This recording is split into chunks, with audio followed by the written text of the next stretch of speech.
Bueno, mi gente, estamos aquí bien emocionados. Porque ustedes vieron un episodio que se fue bien controversial, pero para mí fue de mis favoritos.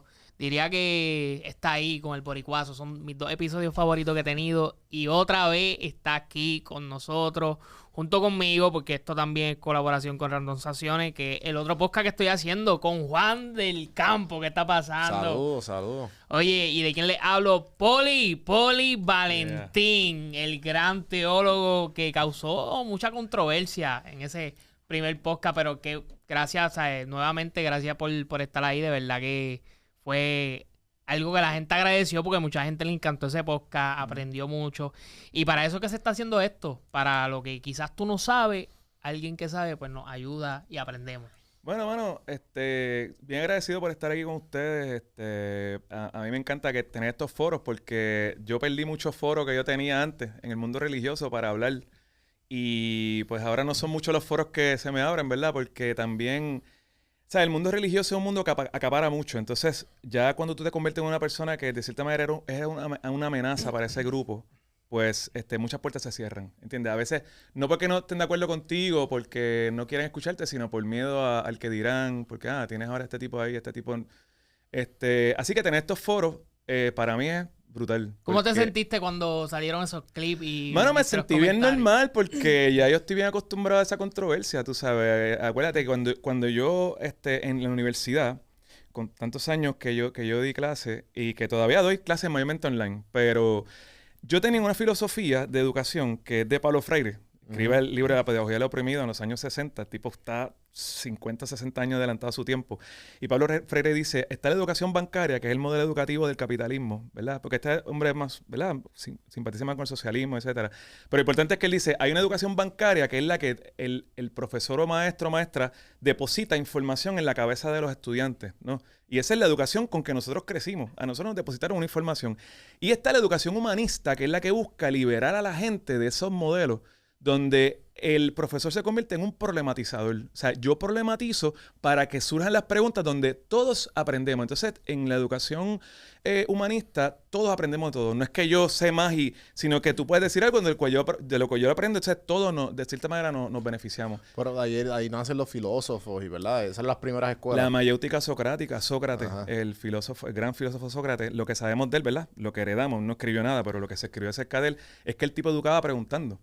Y él pregunta no porque él no sepa del tema, él pregunta porque él quiere crear la controversia. Y al hacer la pregunta, según la respuesta, él va respondiendo y va educando de esa manera. Así que yo siempre he sido controversial, pero no es porque quiera crearle problemas y crisis a la gente. Es que esa es mi manera de educar. Y a veces la gente no entiende, esa es mi filosofía educativa. Yo educo problematizando. Porque cuando yo te problematizo algo, te crea un conflicto que tú vas a querer contrarrestar. Y en ese contrarrestar se da el diálogo.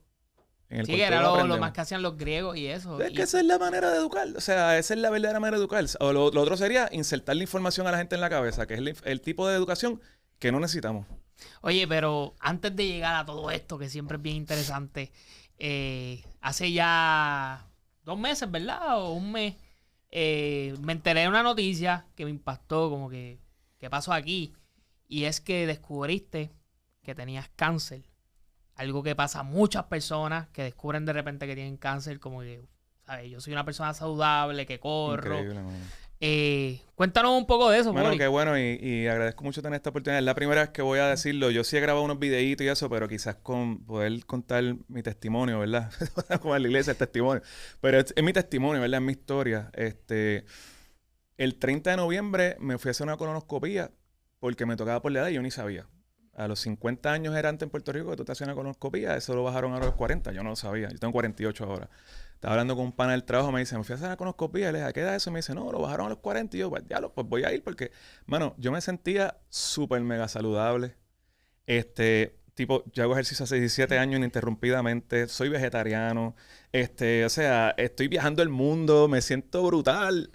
Y me fui a hacer la colonoscopía y a los 2 días me llama la gastroenteróloga y me dice, ven acá que tenemos que hablar. Y cuando me siento con ella me dice, mira, te encontramos este tumor, un tumor de 2 pulgadas en el colon que me cogía casi todo el canal del colon completo. Wow. Sin un solo síntoma canceroso. Y esto fue el 1 de diciembre. El 1 de diciembre la doctora me dice, tienes un tumor canceroso y ella me tira todo lo peor. porque ella me tira adelante, esto puede ser metástasis, puede haber cáncer en otros órganos. Y, pues, o sea, te podrás imaginar, ¿verdad? Esto es una experiencia que te cambia la vida cuando tú... Por tu mente pasó, obviamente, voy a Cuando morir. un médico se sienta contigo y te dice cáncer, nada más esa palabra para ti tiene un bagaje tan brutal, o Tan sea, negativo. que tú se te va el mundo. Y pues, hermano, o sea, yo salí de la oficina médica, chequeé mis seguros de vida. Yo dije, bueno, mis nenes quedan bien. O sea, yo estoy preparado, ¿verdad? Con mis seguros. Todo estaba en orden. Y pensé, vi mis nenes crecer. Mis nenes son ya 2 adultos profesionales que son excelentes personas. He viajado parte del mundo, he disfrutado, he amado y sido amado. Yo dije, si se me acabó la vuelta, estoy listo. ¿Entiendes? Es lo primero que yo pensé. Y nada, ahí pues empecé a hacerme todas las pruebas que se ni qué. A medida que se fueron haciendo las pruebas, pues todo el panorama se fue viendo más positivo. Incluso en un momento dado pensé que no, porque mira esto, la biopsiaron el tumor en la colonoscopía, sale negativa. Sale que no es cáncer. Sí, pensaste que fue un O sea, en error. un momento dado, pero siempre ellos me dijeron, no descartes cáncer. Eso fue el 1 de diciembre y yo pasé así todas las navidades hasta el 7 de febrero que me operan. La operación fue bastante compleja. Yo le enseñé a Tony ahorita mi herida. Estoy rajado desde debajo del esófago hasta la cintura. Esto fue hace un mes. Un mes y 4 o 5 días se cumplen ahora. Cuando el médico entró, el tumor era más grande de lo que creía. Era canceroso. Tiene que picarme una tercera parte del intestino grueso. O sea, el tipo pica porque estos se van bien agresivos. Porque tú dices, si hay cáncer, quiero eliminar posibilidad de que se regue por otro lado. Pica una tercera parte del colon, me abre todo eso para hacer un nuevo canal, un nuevo colon prácticamente. O sea, es que cuando tú escuchas lo que esta gente está haciendo, o sea, tú dices, tipo hace un colon nuevo, conecta. Y me levanté de la operación. Gente, yo esperaba una rajita así. Estoy todo rajado, fue un dolor brutal. Pero, mano, cuando llegaron los resultados de la biopsia, había cáncer en el tumor, pero no había llegado el colon como tal. Se había quedado en la primera capa porque lo cogimos súper a tiempo. Qué duro. Mano, lo más brutal de todo esto pasó 7 días después de operarme. Ya yo me habían dado de alta y vuelvo al cirujano con mi hija. Y yo le digo, mano, yo pensaba hacerme la colonoscopia a los 50 años. O sea, como que, chécate, yo cancelé la colonoscopia 2 veces porque tengo cosas más importantes. O sea, que lo urgente se convierte en lo importante en la vida, que es lo que no. Tengo cosas de trabajo, tengo que hacer un viaje, La cancelé 2 veces. Y en la tercera fui porque es hermana de un pana. Y el pana me dijo, oye, mi hermana me dijo que la desarrollado 2 veces. Y yo dije, ¿sabes? Nada más que por la vergüenza voy a ir. Y yo le digo, yo me le iba a hacer cuando tuviera 50 años. El tipo me mira así y me dice, tú no ibas a llegar a los 50 años. Diablo, cabrón. Pero mira lo que me dice. Me dice, Está fuerte eso. dentro de 6 meses más, tú ibas a tener metástasis en el colon y probablemente hubiese estado regado en otros órganos del cáncer.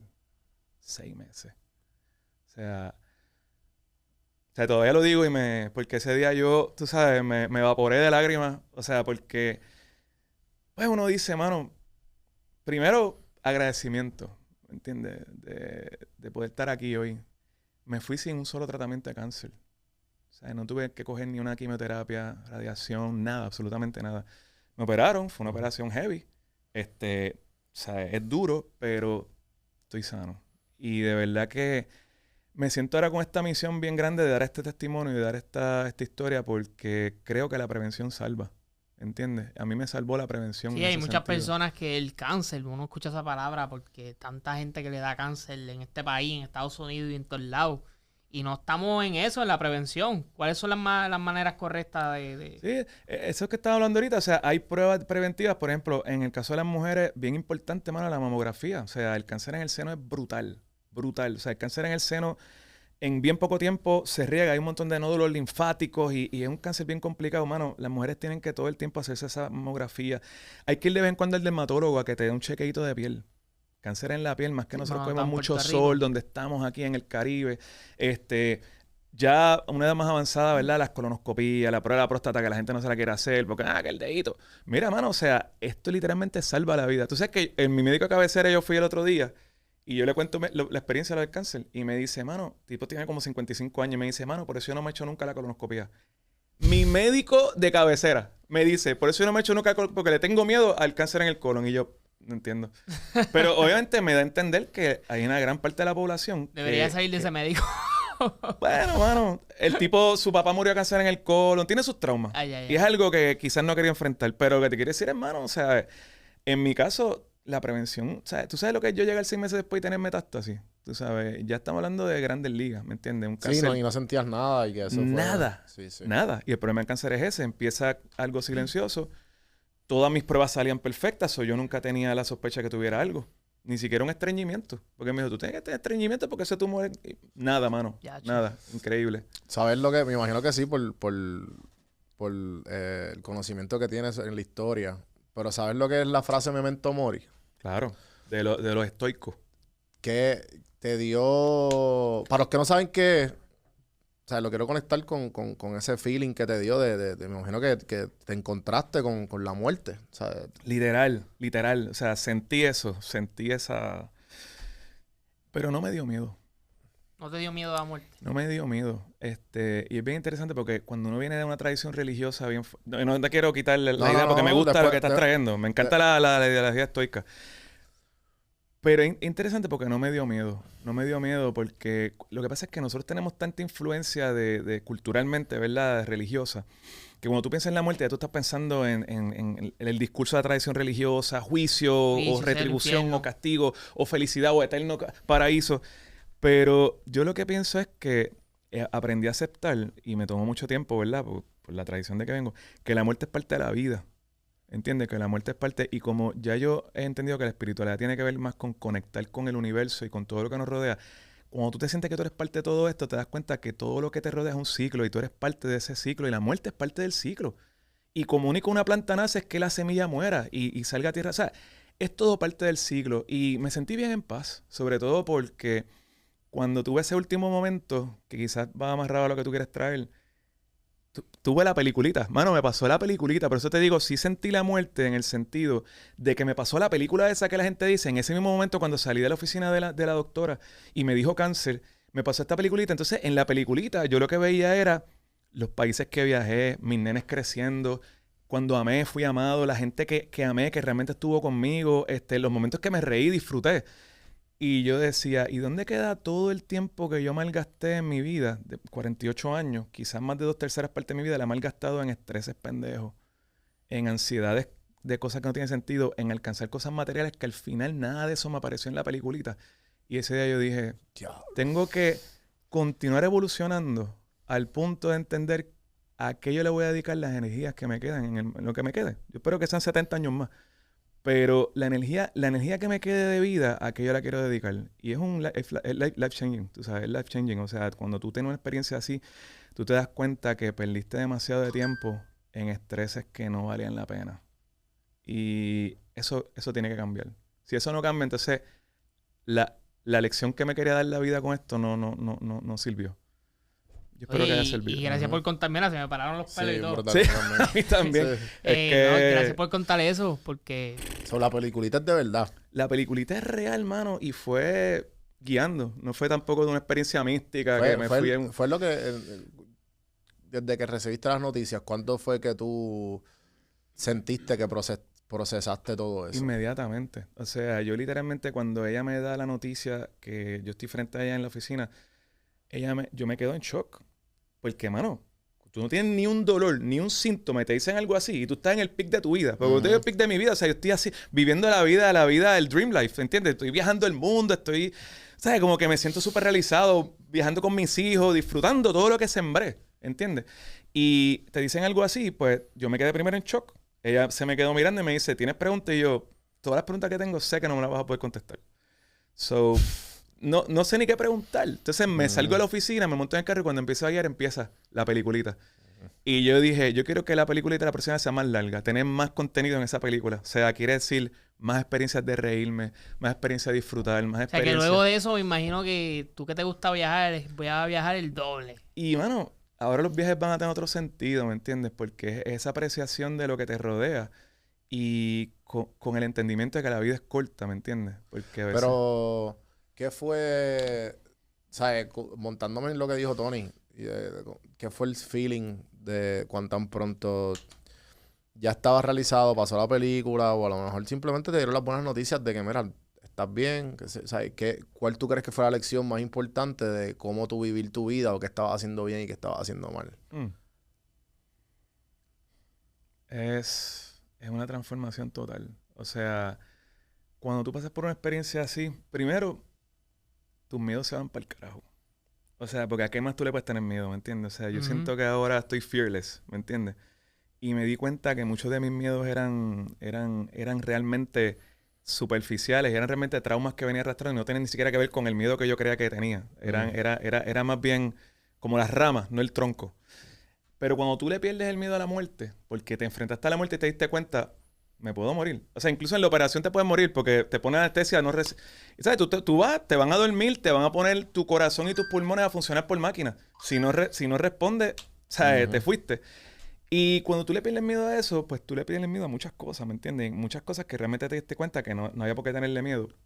Pero sobre todo, yo creo que es eso, el sentido de que de aquí en adelante va a tener que ver, o sea, mira, a qué yo le voy a dedicar mi energía de aquí en adelante. Y yo lo que aprendí es que esta vida de estrés crónico que vivimos, y yo la he vivido porque tú tienes 20.000 responsabilidades. Yo he sido padre por años, las cuestiones económicas, pero sobre todo la vida competitiva que este sistema te enseña a vivir, Sí, ¿me que entiendes? vivimos, Sí, el que vivimos. capitalismo. Claro, porque entonces todo es una competencia, porque tú eres un medio de producción, ¿entiendes? Entonces el medio de producción y vivimos una economía de consumo. Entonces el sistema te lleva a consumir, porque si tú dejas de consumir, el sistema se cae. Y ese consumo ese consumo, lo que hace es que te convierte en una persona que tú pones toda tu energía a conseguir cosas materiales que al final te diste cuenta que no te daban felicidad. Y esta es la gran frustración de la gente que alcanza grandes riquezas en la vida, que se dan cuenta que al final cuando tenían todo lo que le vendieron, que les iba a llenar, siguen sintiendo vacío y dicen, rayo, pues entonces ahora ya no tengo más nada. Te aferraste a eso, te diste cuenta que no te llenó y ¿qué haces ahora? Pues, mano, yo creo que ahora aprecio mucho más reírme. ¿Entiendes? Aprecio mucho más ver lo que me rodea. Que yo salí muchas veces afuera y no me doy cuenta, mano, qué bonito está el cielo, o esta vista está brutal, o miro el mar y decir, esta cuestión es de los colores. Suena pendejo, pero es tan real cuando tú te puedes conectar con el aquí y el ahora. De decir, esto es lo que estoy viendo y mi regalo es el ahora. Yo no sé qué va a pasar mañana. Yo no sé si yo voy a estar mañana. Entonces, dejas de vivir en lo que viene, en qué va a pasar mañana o qué pasó ayer. O lo que fue. O lo que fue, sino que lo que tengo es aquí y ahora. Yo creo que son de las experiencias que más valoro, las lecciones que más valoro y que definitivamente son transformadoras. Yo siempre escuché gente que decía, cuando tú tienes un near-death experience, tu vida te cambia. Y yo siempre suena clichoso, porque ya tú lo he escuchado tanto, pero es bien real. Bien real. Y muchas de esas lecciones ya estaban pasando de otra manera en mi vida, pero esta fue como que la prueba de fuego, ¿entiendes? Sí, o sea, puedo entender de dónde vienes, pero no es porque me lo pasé, sino que yo me crié de bien chamaquito con la muerte. ¿Sabes? Mi abuela, mi abuelo, mi papá, ¿sabes? Fueron muchos corridos así de cada 2 o 3 años, como por los últimos 15 años. Y no era conmigo, pero era como que, no, espérate, esto se va. Sí. Y yo siempre, por eso es que yo hago lo que hago mi podcast, quiero dejar mi granito, Claro. vivo de esto, como que todo el mundo ingeniero, abogado, esto, lo otro, ¿me entiendes? En este tipo de cultura que no es común hacer lo que uno hace. Pero este tipo de cosas, como que, espérate, yo quiero pasarla bien y reírme y, ¿me entiendes? Esas cosas pequeñas Vivir que uno, plenamente. que te da plenitud y que te da paz y te da felicidad, al fin y al cabo, son las cosas que uno al fin y al cabo es lo que uno... Con lo que tú te quedas, yo creo que esa cercanía a la muerte te habla de la fragilidad de la vida. Y cuando uno crece con la conciencia de la fragilidad de la vida, uno aprecia mucho más la vida. Y yo creo que es lo que nos hace salirnos del mainstream de tengo que llegar a esta profesión, tengo que alcanzar estas cosas materiales, no, quiero vivir plenamente, quiero vivir feliz. Y la felicidad no es circunstancial, eso yo he aprendido. Porque hay gente que es feliz a pesar de todo lo que tú quieras poner ahí, cómo tú quieras llenar el blanco. La felicidad es un state of mind que tiene que ver también con entender qué es lo que nos llena, qué es lo que realmente nos satisface, qué es lo que realmente hace sentido en la vida. Y ¿para qué tú quieres tener riqueza si no tienes buenas relaciones? Hay gente que es rica pero vive enemistado a todo el mundo. Y los seres humanos no podemos vivir así porque somos gregarios. O sea, eso está en nosotros. Y cuando tú logras entender la riqueza de las relaciones, la riqueza de entender que todo lo que nos rodea está conectado y que yo puedo ser parte de lo que aporte a que todo esto que está conectado pueda ser mejor, ¿entiendes? Y podamos evolucionar juntos. Tú sabes, yo creo que todas esas son lecciones grandes que cuando tú entiendes la fragilidad de la vida, yo creo que es mucho más concreto ese pensamiento. Y es mucho más... mano, es mucho más real. Es mucho más real que gente que no ha pasado la experiencia de la muerte. ¿Tú sabes? O que no ha vivido la muerte de cerca. Yo creo que sí. Yo creo que tenemos mucho que aprender de las culturas orientales. Están mucho más apegados a la vida y a la realidad y presente que nosotros, que venimos de una tradición y unas narrativas culturales religiosas que nos enseñaron a pensar en el mañana, en el futuro. Sé bueno ahora para que estés en el cielo. Claro. Y nadie nos enseñó, sé bueno ahora porque lo que tú estás sembrando lo vas a cosechar aquí. Y es un ciclo. Y tú quieres que ese ciclo sea bueno. Siembra cosas buenas que la vida, ¿verdad? Como quieras llamarlo, te va a dar cosas buenas para atrás. Y yo pienso, yo he sembrado y mano, la vocecita esa de no te mereces esto. Pero cuando yo empecé a publicar esto en mi página, me llegaron montones de historias de gente que no tuvieron la misma suerte que yo, que se la encontraron tarde, mucha gente mucho más joven que yo. Y entonces empieza el pensamiento, ¿por qué yo sí y otros no? Y empieza la vocecita de la miseria humana. ¿Tú crees que esa es la manera correcta de ver las cosas? Por eso empieza la vocecita del inconsciente que te dice no eres digno. A decir, no te merecías esto, otra gente se lo merecía más que tú, no eres digno. Y yo aprendí a que esa vocecita es la que yo tengo que matar. Porque... Sí, porque esa vocecita es como si no hay comida, queda un plato y entonces nos dividimos entre tres y yo estoy preguntándome como que, mira, le diste más a él y a aquel no tienes. Como que no, pues hay que enfocarse a que los todos tengamos. Y claro, es una voz, por eso la llamé la voz de la miseria. Porque es una voz que proviene del pensamiento de miseria y es una voz que también heredamos en una cultura súper hiperreligiosa, donde siempre te enseñaron, tú eres pecador, tú no vales nada, Dios te ama y tú no te lo mereces. Cuando todo ese discurso está detrás de tu cultura, pues tú dices, pues soy una mierda. Que yo creo que es uno de mis grandes conflictos con la religión cristiana y hablando directamente de la religión cristiana, uno de mis grandes conflictos hoy en día, que tú creces pensando, soy un pecador, soy una mierda, Dios no me merezco nada de lo que Dios me da, y ahora yo estoy cambiando mi discurso, después de tantos años, ¿verdad? Pero es que me estoy desintoxicando todavía, hablaba con el Tony, la gente piensa que ya uno no, pero uno se sigue desintoxicando de esos discursos, y yo esta vez dije, ¿sabes qué? Si me han llegado cosas buenas, porque yo he cosechado cosas buenas. No porque pasó de casualidad. Y yo quiero reconocer y decir, mano, qué duro. He sembrado bueno para haber recibido bueno. Y eso es un game changer también. O sea, te cambia totalmente tu actitud hacia la vida. Oye, y una de las cosas que tiene Poli es que sabe de lo que está pasando en las religiones, de la guerra que hay por ahí en Gaza y en Israel. Quiero tocar eso. Sé que fue bien abrupto decirlo. Y gracias por contarnos, ¿verdad? Sí, no, definitivo. El cáncer, ¿verdad? Que fue. Y espero que la gente que lo haya. Yo voy de aquí a hay que chequearlo, loco, hay que chequearlo bien de esto. Directo. Pero quiero empezar con estos temas que me llegaron aquí, que escribieron, porque muchas personas tienen dudas de algo que ya no se está tocando. ¿Tú estás escuchando eso de lo de Gaza, de Israel? Sí, o sea, todo depende de la burbuja que tú estés, pero yo he escuchado muchos puntos de vista, pero en verdad tengo mucho desconocimiento y mucha ignorancia. O sea, ¿cuán importante es lo que está sucediendo ahora en Israel y Palestina? ¿Cuál es la verdad que tú has aprendido en Israel y Palestina? No voy a decir la verdad porque... Que hay muchas verdades, ¿no? Exacto. Pues, ese decir la verdad sería anular la verdad que tú has aprendido. Claro, la mía. Que no anula otras verdades, no anula otras opiniones.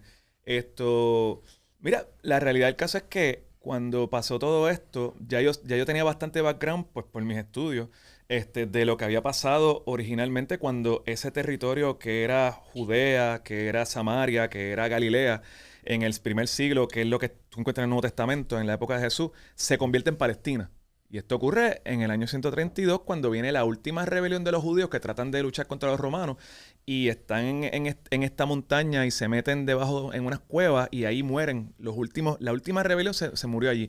Y el emperador romano dice, mira, vamos a acabar con esto, vamos a sacar a todos los judíos que quedan en el territorio de Israel y vamos a cambiarle el nombre a esto a Palestina, porque Palestina querían darle un nombre que fuera odiado por Israel, Filistea, los filisteos. ¿Te acuerdas de David tirándole la piedra al filisteo, Goliat? Y entonces, pues, de ahí de filisteo viene Palestina, viene de esa raíz. Y entonces le ponen Palestina. Entonces, de ahí en adelante, hay una serie de luchas en esas tierras, ¿me entiendes? Cuando tú estudias las cruzadas, la Inquisición, bueno, en España, pero todas estas luchas que sean, sobre todo las cruzadas, es por el dominio del territorio, tú sabes, y entran... Sí, porque el territorio es sagrado, ¿no? Es un territorio sagrado del cristianismo, del judaísmo y del Islam. ¡Es mío! Están los tres. Para los tres es el territorio sagrado. Para el Islam, ese es el lugar donde Mahoma recibe su revelación, ¿verdad? El Corán. Y hay una piedra debajo de esa mezquita, que es una mezquita, lo que tú ves allí en Israel, una cúpula bien impresionante. Debajo de esa mezquita hay una piedra y se supone que en esa piedra fue que Mahoma recibió el Corán. Pero debajo de esa mezquita se supone que estaba el templo de Jerusalén, que ahí mismo construyó Salomón el templo, luego vino el segundo templo y se supone que según la tradición cristiana, ahí en el fin de los tiempos se va a construir el último templo. So, el cristianismo tiene una... Y los judíos, pues obviamente ese es el templo de Salomón, ese es el templo, es un lugar sagrado para los tres. Entonces, pues ha habido todo tipo de luchas y guerras y conquistas en esa. O sea, hay una capa de historias ahí brutal. O sea, un arqueólogo se cura en esa zona porque tú sigues bajando. Está en la época de los árabes, está en la época que los otomanes, está en la época... Y luego los otomanes terminan entrando también. O sea, que es una historia bien interesante, pero... La historia es bien compleja cuando llega al siglo XIX, final del siglo XIX, y empiezan los judíos a volver a entrar en esas tierras. Y fue como algo que empezó de una manera bien inocente. O sea, esta gente viene con una ideología sionista. Acuérdate que Israel tiene a finales del siglo a principios del siglo XX, Israel tiene, o bueno, ya después de los 40, que se acaba la Segunda Guerra Mundial, Israel tiene el favor del mundo. ¿Por qué? Porque, coño, en el Holocausto mataron 6 millones de judíos y esa es la realidad. Entonces, pues, todo el mundo abogó porque esta gente necesita su tierra nuevamente, ¿entiendes? Pero los palestinos ya estaban ahí, desde hacía siglos. Y es como decir, y esto equivale exactamente a lo mismo. Viene un tipo de Jayuya, me dice, yo soy nieto de Agüeybaná o bisnieto, tataranieto, whatever, de Agüeybaná, y esta casa que tú vives era mía. So, salte porque esto me pertenecía a mí antes que tú estuvieras ahí. Y tú decir, pero es que es que esta gente te ganaron la guerra, papi. Porque la vida, el mundo es así. El mundo se construyó por guerras ganadas o perdidas. O sea, esta gente te ganó la guerra, papi. Yo no tengo la culpa. Tú no tienes título de propiedad sobre esta tierra. Entonces, literalmente, ese es el reclamo de que, no, pero esta tierra es de nosotros porque Dios nos la dio. Y ni entremos en eso. Pero entonces, llego y yo la reclamo porque en un momento dado fue mía antes que tú. Pues, mano, eso es un discurso que está... Nadie va a aceptar eso. Pero cuando es impuesto... Entonces, cuando hay intereses de Naciones Unidas que tienen intereses, por ahí pasa el Canal de Suez. El Canal de Suez es muy importante. Sí, la gente a veces piensa que es todo religioso, pero no, esto es estrategia política. Más de interés, de política. Hermano, todo el petróleo de la región árabe pasa por el Canal de Suez, y que está entre Egipto y la zona de Gaza. Dime tú, ¿quién puede tener interés? Que es la única manera de pasar el petróleo del Mediterráneo, por Europa. Canal de Suez. Imagínate la importancia que tiene que tener el Canal de Suez. O sea, esa zona y nadie se puede meter. Bueno, cuando los nazis estaban llegando al Canal de Suez, ahí fue que Estados Unidos dijo, vamos a entrar en la guerra y ahí fue que empezaron a perder la batalla en África. Canal de Suez. O sea, tú te tienes que dar cuenta que detrás de todo esto hay grandes intereses y hay otras fuerzas operando que no tienen que ver con el mainstream de que no, esto es Dios o esto es el diablo. O sea, hay grandes intereses económicos detrás de esto. Y que definitivamente Gaza está en la rueda abajo y está jodido porque detrás de esos grandes intereses. Y entonces la pelea en los medios es que obviamente Estados Unidos le está supliendo el dinero al ganador, que viene siendo Palestina. Israel, perdón. El presidente de Estados Unidos es un sionista. El sionismo es una filosofía, una idea que nace en el final del siglo XIX, que fue donde yo empecé ahorita, a final del siglo XIX, donde esta gente entiende que ellos deben de volver a tener la tierra de Israel. ¿Entiendes? Acuérdate que los judíos vivieron por siglos regados por Europa, por diferentes lugares del mundo. Y ellos entienden que deben. Entonces, ellos empezaron a trabajar. En aquella época, ellos estaban más en Europa Oriental y los judíos de la Europa Occidental eran más los que tenían el dinero y eso. Pero eventualmente, cuando empiezan a crear todas estas crisis, los judíos del área occidental, de Europa Occidental, vieron una oportunidad de reconstruir Israel. Y así lo hicieron poco a poco. Y cuando pasa todo esto, pues tú te das cuenta que el sionismo es una ideología bien, bien poderosa, bien Pero el poderosa. sionismo viene de las creencias de los judíos, ¿no? Bueno, de las Sion, creencias de los judíos, el cristianismo y el protestante. sí, bueno, Porque- Sion era Jerusalén, según en la época bíblica, ¿no? Sion era Jerusalén. Claro. Sobre ese monte donde está Jerusalén es Sion en la Biblia. La ideología sionista, detrás de la ideología sionista, aunque no es una ideología, se supone que no tenga base religiosa, pero sí la tiene, es La tierra prometida, ¿no? Sion es nuestra tierra, que Dios nos dio. Ahí está el gran problema. O sea, las religiones, cuando tú tienes una religión que justifica estos movimientos, pues ya tú no tienes mucho que hacer porque, ¿sabes? Hay toda una manera de justificar genocidios y asesinatos. Es Y que así la vida, o sea, yo creo que la historia y la vida y nuestra realidad es, o sea, religión y política. O sea, y todas las guerras y todos los territorios se han conquistado por religión o política. literal. Y Puerto Rico no es la excepción. Ujú. Porque Puerto Rico, los colonizadores llegan a Puerto Rico con una ideología religiosa. O sea, a imponer el cristianismo. Sí, a imponer el catolicismo. Y así que- entonces decir, esta gente no tiene alma. O sea, cuando tú tienes un sacerdote religioso, un sacerdote católico romano, que llega a esta islita y dice, estos seres humanos que encontramos, sí, son seres humanos, pero no tienen alma. O si tienen alma es inferior. Papi, ya Es como con eso tú lo- justificaste todo. Es como me dicen que, no, los animales no tienen alma, que así eso me lo explicaban a mí de nene, ¿no? Animales, y yo tenía un perrito, y no, tu perrito no va para el cielo porque lo dice la Biblia, ¿me entiendes? Que sí, pues hay una parte creo que en Apocalipsis que lo dice, pero no, nada que ver, todo se vende, no tiene alma, déjalo. La que pasa es que con la Biblia tú puedes decir tantas cosas que realmente ya es estúpido, ¿entiendes? O sea, tratar de vivir la vida y imponer valores en el mundo con una colección de libros que fue escrita hace 2000 en el caso más tardío, o 2500, 600 años atrás, en la época de bronce, en la época... O sea, realmente no hace sentido. El mundo era muy Sí, distinto. ¿sabes? La religión, yo he escuchado esta frase en mi crianza cuando empecé a desarrollar el pensamiento crítico y pues ahora yo como que no sé, yo considero, no sé si ateo o agnóstico, diría yo. Pero escuché esto creciendo mucho en los círculos, que la religión está impuesta para tener control sobre las masas. Marx decía que es el opio de los pueblos.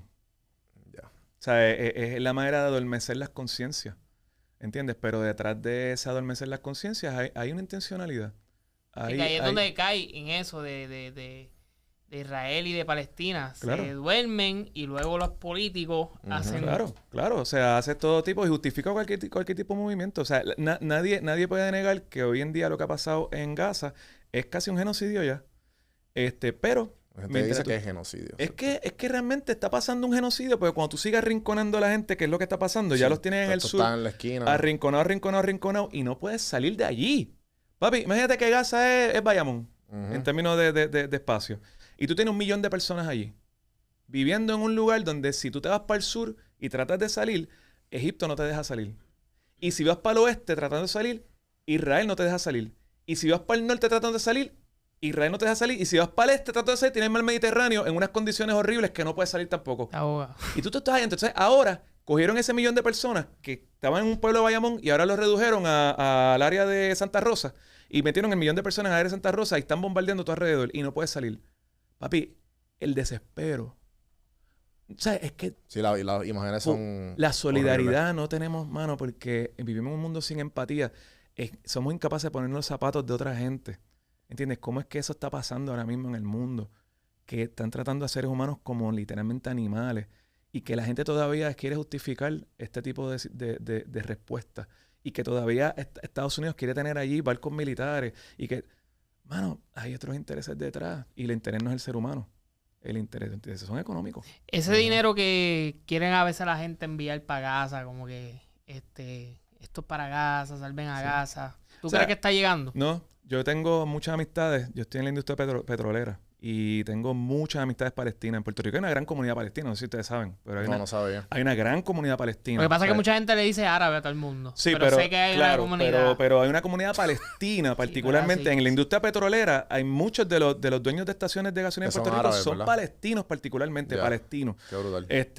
Sobre todo en Puerto Rico. Hay algunos jordanos y hay algunos sirios, pero la mayoría son palestinos. Han habido varias marchas, ¿no? Sí, porque hay una gran comunidad palestina. Entonces, ¿qué pasa? Que cuando tú haces negocio con esta gente, pues, y bregas bien, ellos son como esta comunidad que entonces tú eres pana de todo el mundo. Entonces te llaman. Ese es mi caso. O sea, tengo muchas amistades palestinas de Puerto Rico. Y muchos de ellos están ahora mismo, son tipos multimillonarios, que tienen decenas de estaciones de gasolina en Puerto Rico, pero están en Palestina porque ahí está su familia. Y están en el West Bank, ¿entiendes? Pasando todo lo que están pasando. Y yo hablo con ellos y les digo, mire, ¿cómo uno puede enviar ayuda? Y me dicen, yo estoy en Palestina, en el otro lado, en West Bank.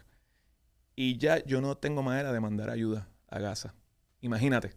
Palestinos viviendo allí no pueden mandar ayuda a Gaza.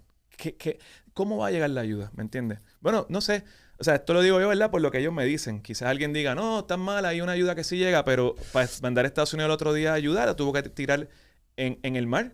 En el mar. Desde aviones. Tú ves a esos chamaquitos palestinos nadando. Y esas olas están revueltas, nadando para buscar las bolsas de víveres y de compra o lo que sea que les hayan mandado, tirándolas desde el aire, porque es como único podían llegar. Es que, te digo, es una situación, mano, o sea, y hasta que el mundo no una la voz, ¿me entiendes? Porque el problema es que todos estos poderes están ahí, pero si la gente uniera la voz, ¿me entiendes? Y sonara cada vez más fuerte, lo que pasa es que como la gente no se quiere educar, no se atreven a hablar porque dicen, "Ay, yo no sé qué es lo que está pasando." Coño, pues edúquese, mano.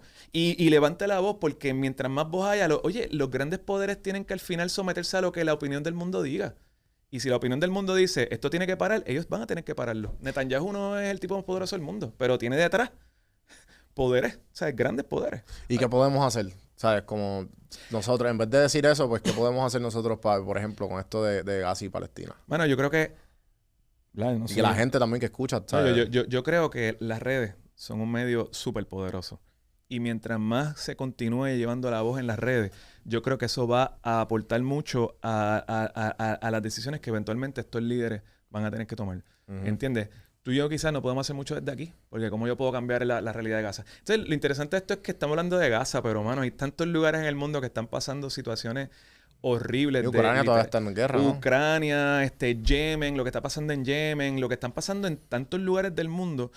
Mano, Haití. Está brutal, porque Haití, literalmente, brother, nosotros tenemos a 500 millas de nosotros al oeste el país más pobre de América. Claro. Haití, que ahora mismo es un estado fallido. Mataron al presidente hace un par de años. Y ahora mismo esa gente... Y renunció el senador ese. Pero ¿cómo no va a renunciar si lo iban a matar y llegó hasta Puerto Rico el tipo? Porque en República Dominicana le dijeron no queremos nada contigo, entonces República Dominicana no tiene nada que ver con los haitianos. La última vez que fui a Santo Domingo, hace como un año y medio atrás, había una marcha en Santo Domingo, en la capital, de los dominicanos exigiéndole al gobierno que no le den atención médica a los haitianos, que no, porque... Y uno, bueno, claro, cuando uno va allí uno entiende la otra cara de la moneda, porque uno dice, estos tipos, mano, ¿cómo va a ser que sean tan, ¿sabes?, tan crueles con los haitianos? Pero también ellos dicen, sí, pero lo que pasa es que ahora nuestro sistema colapsó, nuestro sistema de salud colapsó y no pueden atender a los del país porque están atendiendo a los de afuera que llegaron ilegalmente. O sea, y yo entiendo todo, pero al final y al cabo, mano, yo digo, pero ¿qué pasó con la humanidad, brother? Sí, sí. ¿Cómo es que a nosotros no nos importa que a 500 millas de nosotros, mano, que eso es ahí al lado, literalmente hay nenes comiendo galletas de tierra hechas con manteca? Niños. Y a nosotros no nos importa, mano. Y pensar que Haití tenía diamantes y todo, tenía un montón de cosas. Tiene litio, tiene un montón de minerales que se están explotando ahora mismo allí, mano. Los grandes intereses. Bueno, el mundo está... Tú sabes, lo que pasa es que uno vive con el algoritmo que... O sea, como tú decías ahorita, a mí no me sale mucho de Gaza, pero depende. Si tú eres una persona... El algoritmo... Es como si las redes con el algoritmo te crearan un mundo. Claro, y como hay gente que ahora vive tan metido en las redes, tu algoritmo es tu mundo. Y tú te crees que ese es el mundo. Sí, son burbujas creadas. Son echo chambers. Eso mismo. mismo. El algoritmo te va a tirar lo más que tú veas que te dé atención. Literal. Y te sigue dándolo por ahí Claro, para para que abajo. consuman más. Oye, hablando de Palestina, y aprovecho que te tengo aquí, como que yo escuché los otros días a alguien decirle, Jesús era palestino. Que Jesús era palestino, ¿me entiendes? Como que esa era su pelea, que la gente está hablando de Israel. ¿Qué tan cierto es eso? No, totalmente Y quiero hablar un poco de eso del Jesús histórico, porque del podcast que tuvimos, mucha gente peleó con eso de Jesús histórico. De hecho, me mandaron, que Poli tenga este teólogo que yo conozco, que lo Sí, a echarme los gallitos. No, y yo no soy el más que sé tampoco. Pero, Jesús no era palestino, mano. Por más que yo quiera apoyar la causa palestina y todo eso, eso es un anacronismo porque Palestina, el nombre Palestina surge en el 132. Y los romanos, ya les expliqué por qué. Los romanos quisieron ponerle un nombre que los judíos odiaran.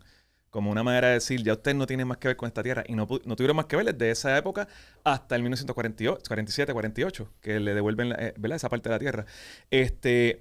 No era Palestina, era Galilea. Jesús es un Galileo. Vamos a decir, Jesús era un Galileo, que era la parte norte, encima de Samaria. Y Jesús era un Galileo. Jesús era un artesano de Galilea. Un artesano era un tipo que construía cosas, construía carreteras, bregaba con madera, porque eso de que Jesús era un carpintero. Un tectón, que es lo que la Biblia dice que Jesús era en griego. Era un tipo que era un handyman. Trabajaba, podía hoy sembrar, mañana continuar carretera, pasado bregar con madera. Eso es lo que decía Jesús, era ultra pobre. O sea, los tectones. Aquí hay gente que hasta me discute eso. Pero, ¿verdad? Me voy con el mainstream de lo que dicen los historiadores. Historiadoras. Jesús era un hombre pobre de la ruralía de Galilea. Era un Galileo.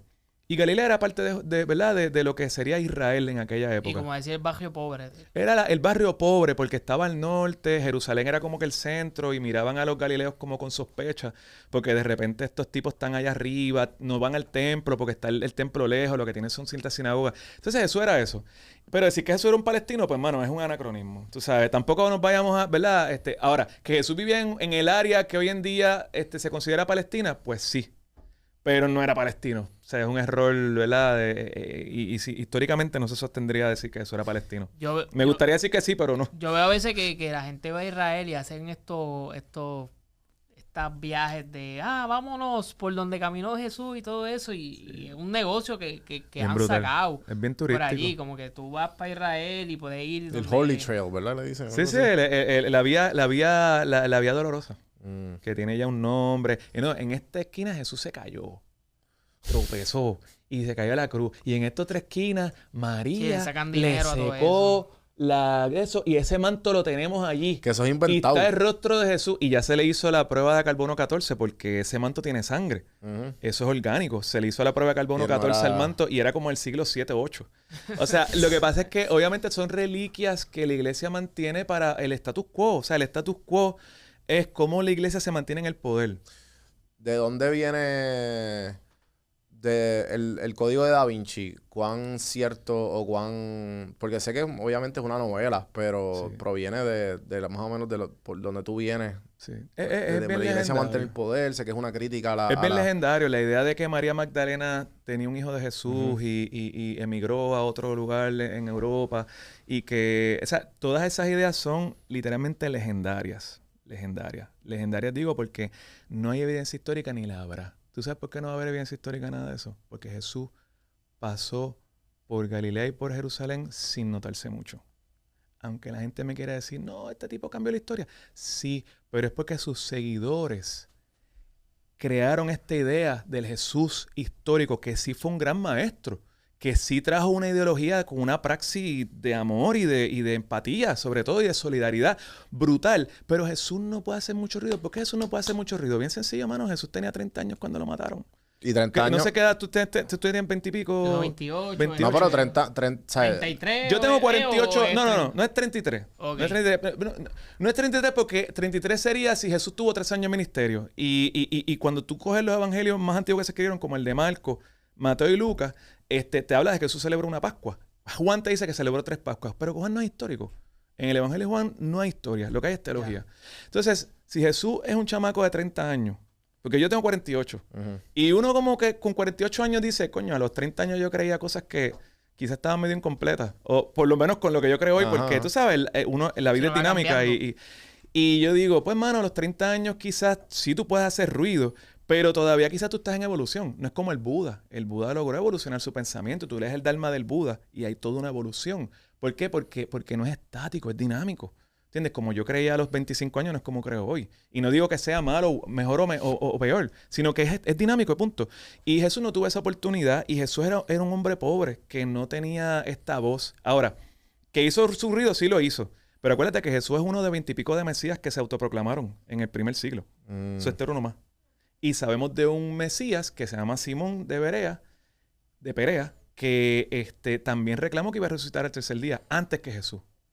Y tenemos ya evidencia de eso. So que la idea de que había un Mesías que vendría, que resucitaría el tercer día, no es una idea original del cristianismo. No, porque hay muchas religiones que son bien similares. Sí, totalmente. El Jesús... Que también hay 3 figuras también, como el Espíritu Santo. Claro. Y en la época existía el mitraísmo, que Mitra es muy parecido a Jesús. Existía también un montón de personajes que tienen que ver más con mitología romana, mitología griega, egipcia también, que se parece mucho a la historia de Jesús.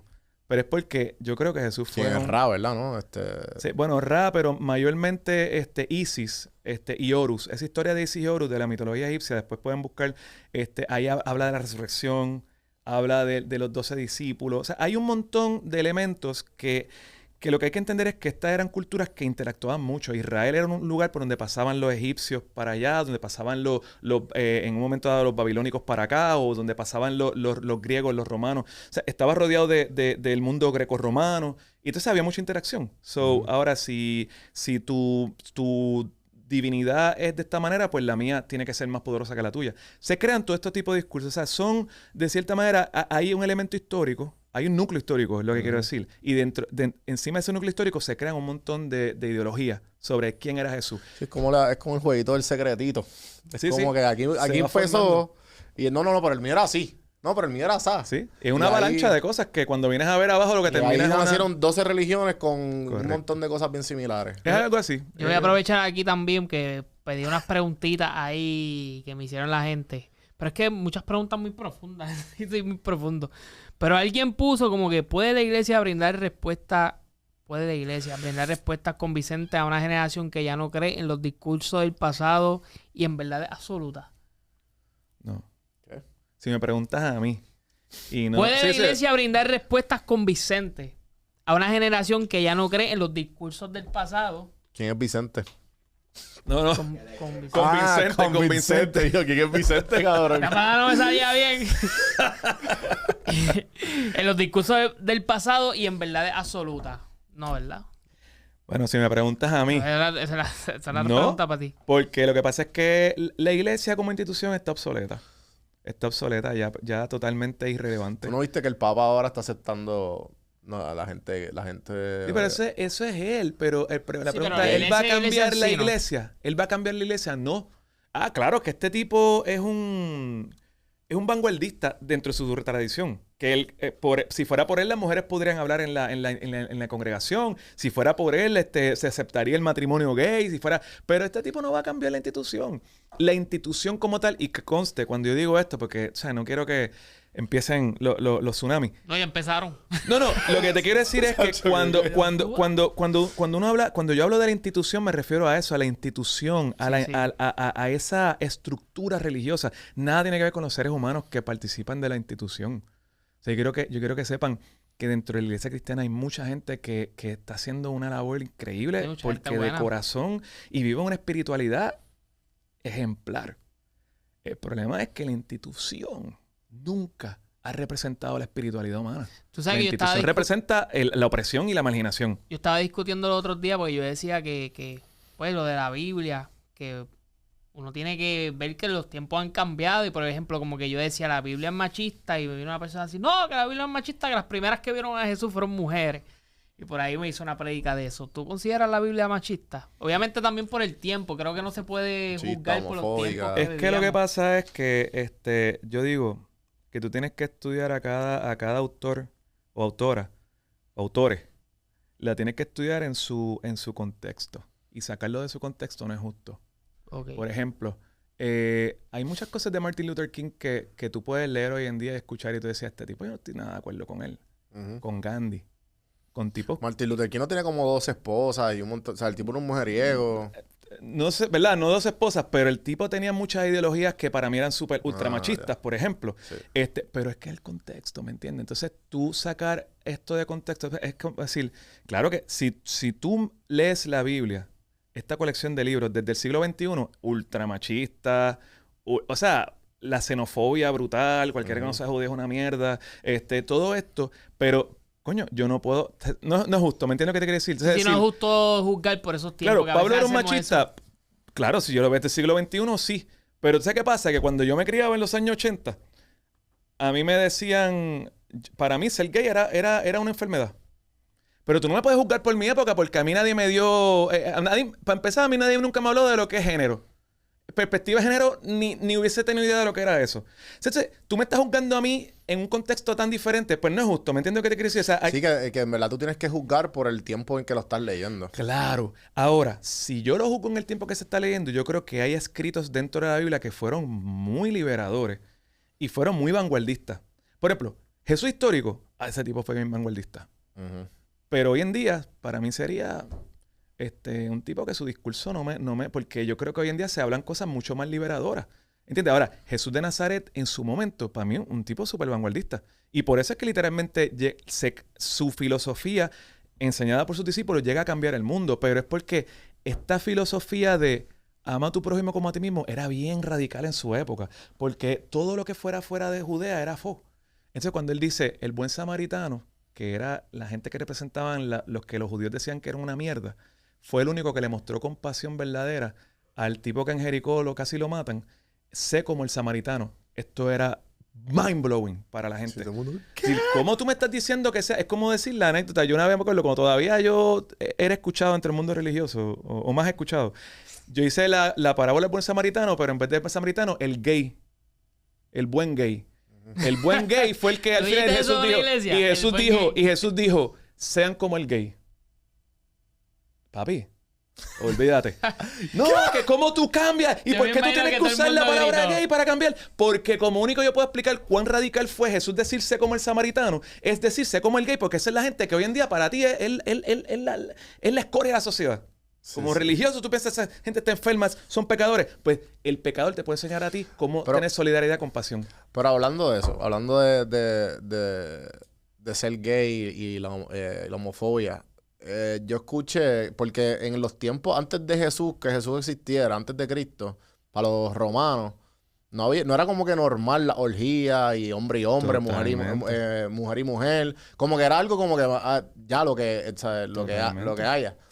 So, ellos implementaron estas ideologías homofóbicas porque esto fue lo que yo escuché, no sé si es real, que las implementaron porque tenían miedo de que en algunos años la ciudad al lado o el país que estaba cerca iban a aumentar los números de ellos, o sea que ellos empezaron a implementar ideologías homofóbicas en religión, para que hombre y mujer se casaran y pudieran tener hijos y en varios siglos poder ganarle, o en varias décadas poder ganarle en números en guerra. Eso hace mucho sentido en una sociedad militarizada, porque viven en guerra y en amenaza de guerra. Tú no promover que hayan nacimientos, pues te hacen menos. Pues pararon todas las orgías y todos los paris que habían los romanos y qué sé yo. No. O sea... Mira, no los romanos, los griegos también, antes de los romanos, ¿sabes? Ser homosexual en aquella época era totalmente normal. De hecho, tú podías tener tu esposa, pero también tener un amante hombre. Y sabemos, por ejemplo, Aquiles, el gran guerrero de la ¿verdad? De Homero, de la legendaria guerra de Troya. Aquiles no tenía un primo como lo que hicieron poner en Hollywood, que era un primo. Porque obviamente era Brad Pitt, tú no vas a poner a Brad Pitt gay. Entonces, él no tenía un primo que se lo mataron. Ese fue su amante. Era el amante de Aquiles. O sea, tener un amante en esa época no significaba que tú eras menos hombre, porque tú eras un poderoso guerrero, pero tenías tu amante. Claro. ¿Entiendes? Es que es un pensamiento totalmente distinto hoy en día que asociamos. El homosexual es una persona débil. Es una persona suave, es una persona, ¿me entiendes? Esa no era la mentalidad de antes. Pero la realidad del caso es que el mundo judío, antes del cristianismo, el mundo judío siempre fue un mundo que hablaba mucho de la pureza. Para los judíos la pureza era bien importante. Quizás en un momento dado tenía que ver con eso, con que tenemos que mantener nuestro poderío, y para mantener nuestro poderío tenemos que tener más gente joven que sean guerreros y todo. Pero también era porque era un pueblo que se cerró tanto a Por ejemplo, un judío no se podía casar con otra mujer que fuera extranjera o viceversa. Los judíos no podían comer cerdo, no podían comer ciertas comidas. Ellos se querían diferenciar tanto de otras sociedades, sobre todo porque vivieron mucho tiempo bajo colonización, bajo conquista, y ellos querían mantenerse bien puritanos. Así que en el judaísmo, ciertamente, desde muchos siglos antes de Jesús, ya el judaísmo condenaba lo que era el homosexualismo. Ahora, el cristianismo eventualmente lo condena porque era una manera de diferenciarse de la sociedad pagana. ¿Entiendes? La sociedad pagana lo veía como algo totalmente normal. El cristianismo quiere mantenerlo como algo... La gente me dice, en Jesús nunca habló del homosexualismo. Y es verdad. Jesús nunca habló de nada. Jesús nunca dijo... Pero Juan y Jesús estaban un poco... ¿Cómo? Juan y Jesús eran muy panas. No sé, pero incluso hay evangelios... No. ¿Por qué? No, pero mira, hay evangelios apócrifos, que fueron evangelios que no entraron en la Biblia, que se escribieron, donde hay uno de ellos que hay una historia un poco controversial sobre una relación homoerótica entre Jesús. Yo no sé, quizás tú no vienes de la mente iglesia, Tony sí. ¿Alguna vez te escuchaste una historia de que Jesús, cuando lo cogen preso, hay un muchacho que está con una sábana y se escapa y suelta la sábana y sale corriendo? En el Evangelio de Marcos está esto. Sí, escuché. Pues hay un evangelio apócrifo que se escribe, que obviamente no entra en la Biblia, donde hay una historia de por qué ese muchacho estaba ahí desnudo con una sábana, porque no se sabe de dónde sale ese muchacho desnudo con sábana.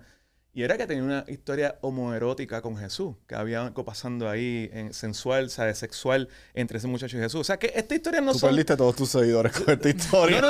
Oye, pero está ahí. Tú lo que tienes que hacer es ir a Google y buscar los evangelios apócrifos, las historias. Esas están ahí, ¿me entiendes? Todo esto ya se ha hablado, no es nada nuevo que inventemos. Entonces, ¿qué pasa? Que todo esto, pues obviamente no es aceptado porque la iglesia llega a ser Mira, en el segundo siglo... hasta tener relaciones sexuales con una mujer, un hombre con una mujer, era visto como, no, mejor quédate sin puro, porque demonizan la sexualidad. Es un mundo, es una ideología donde la sexualidad se demoniza. Y tú ves un montón de escritos del segundo siglo de cristianismo, donde es un cristianismo asceta. Es decir, no puedes disfrutar la vida, no puedes comer nada bueno, no puedes beber vino, no puedes... Entonces, tú lees los evangelios, Jesús bebía vino. Entonces la gente me decía a mí, si tú eres cristiano no puedes beber vino. Y yo, pues tú eres discípulo de Juan el Bautista. Juan el Bautista era el que no bebía vino, pero Jesús bebía vino con sus discípulos. Entonces yo quiero ser mejor que Jesús. Pues ábrete un par de botellas porque Jesús bebía... Miren, o sea, es mi como... sangre, papi, y es una hipocresía brutal, ¿entiendes? Porque al hablar de la verdad... Pero es que para irnos un poco más simple, para mí, y este es mi pensar, y el que me critique, pero para mí, si tú crees en la vida eterna, es un poco hipócrita. ¿Por qué? Porque yo quiero ser bueno para ganarme algo. Yo no soy bueno porque sale de mí. Entonces, ¿quién es el pedazo de mierda? ¿Tú o yo? Claro. Porque tú crees en la vida eterna y tú crees, tú eres bueno porque, ay, no, papá, Dios me va a regalar. Si yo soy bueno con un buen samaritano con esta persona, yo voy a ir al cielo. Pero si sale de ti naturalmente y te importa un carajo el cielo o el infierno, mano, tú eres una buena persona. Si hay una recompensa, soy bueno. Pero si no hay una recompensa, ¿para qué ser bueno? Pues es mucho más desprendido y mucho más virtuoso el que es bueno sin esperar la recompensa. Y esa es la línea tuya. Yo pienso lo mismo que tú. Por eso es que, ¿tú sabes qué pasa? Que yo... Y aunque yo creo un creador, ¿sabes? Sí. No hay problema. Pero yo a veces encuentro más espiritualidad en un ateo o una atea que en una persona religiosa. Porque el ateo o la atea está intentando construir un sistema de valores que sea bueno, pero no basado en una recompensa, sino basado out of pure heart, del alma, ¿me entiendes? De que la conciencia de que si yo quiero tener un buen mundo, tengo que ser solidario, tengo que ser empático. Claro, tú eres bueno porque necesitas ser bueno por el mundo. Claro, porque ese es el propósito de vida y estamos conectados con todo, ¿entiendes? Sí, yo he aprendido a entender que la espiritualidad no tenía que ver con credos, pero lo aprendí bastante tarde. O sea, yo dediqué 20 y pico de años de mi vida al ministerio. Escribí 2 libros. He sido profesor por muchos años, de lo cual no me arrepiento y me encanta enseñar. Pero después, ahora yo digo, wow, cuántas cosas yo enseñé y prediqué en iglesias que hoy en día me arrepiento totalmente. Porque fui partícipe de esa opresión y de esa marginación a otros seres humanos que no eran iguales. Sobre todo en el tema de los gays. Yo te dije la otra vez, eso fue un tema que hablamos. Mi problema con el cristianismo fue los gays, el tema de los gays. Yo decía cosas que eran súper revolucionarias y que la gente se escandalizaba, pero todavía, pero invitemos a Poli. El día que yo dije, ya yo dejé de creer que ser gay es un pecado. Por nada del mundo yo creo eso.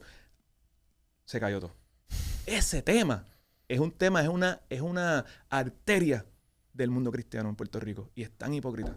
Yo creo que no solo Puerto Rico, el mundo entero. O sea, ahora mismo también hay muchos conservadores en Estados Unidos ay, que mi hijo no puede salir en lo de la educación de género. Ajá. Que los niños no quieren...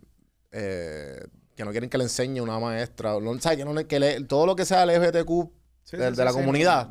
Eso es a mi niño, con mi niño no. Y es imagínate. como que, cabrón, es información y el mundo es así, como que tú vas a enseñarle que es pecado y ya. Y se van a exponer a eso eventualmente como quiera. Claro que Aunque no y se van a exponer. Es estúpido, es estúpido. No, y la gente votando, Trump es el que representa la religión, vamos. No, chacho, eso son No otros 20 pesos. importa la mierda de...